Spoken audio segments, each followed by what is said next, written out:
राहुल और अमित बचपन के दोस्त थे। दोनों ने एक साथ स्कूल कॉलेज किया और अब एक ही शहर में नौकरी कर रहे थे। एक दिन अमित ने राहुल को एक अजीब बात बताई।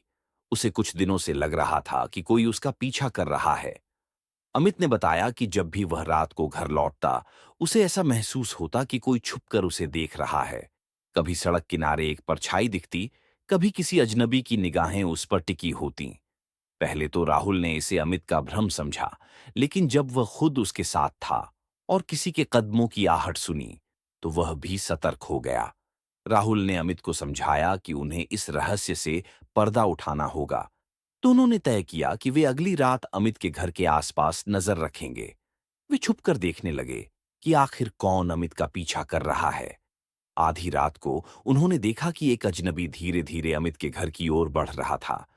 जब दोनों ने उस अजनबी का पीछा किया और उसे घेर लिया, तो वह आदमी कांपने लगा। राहुल ने सख्ती से पूछा, तुम कौन हो और मेरे दोस्त का पीछा क्यों कर रहे हो? अजनबी ने हकलाते हुए जवाब दिया, मेरा नाम समीर है। मैं एक जासूस हूं और मुझे अमित पर नजर रखने की जिम्मेदारी दी गई थी। किसने दी? अमित ने घबराकर पूछा।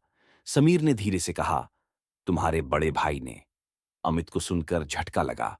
उसका बड़ा भाई करण, जो कई साल पहले परिवार से अलग हो गया था, अब क्यों उस पर नजर रखवा रहा था? जब उन्होंने समीर से सच्चाई पूछी, तो उसने बताया कि करण को लगा कि अमित किसी बड़ी मुसीबत में है, इसलिए उसने उसकी सुरक्षा के लिए जासूस रखा था। अमित को यकीन नहीं हुआ।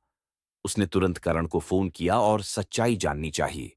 करण ने बताया कि उसे हाल ही में पता चला था कि अमित जिस कंपनी में काम करता था, वहां कुछ लोग गैर कानूनी धंधों में शामिल थे और वह नहीं चाहता था कि उसका भाई किसी मुश्किल में फंसे।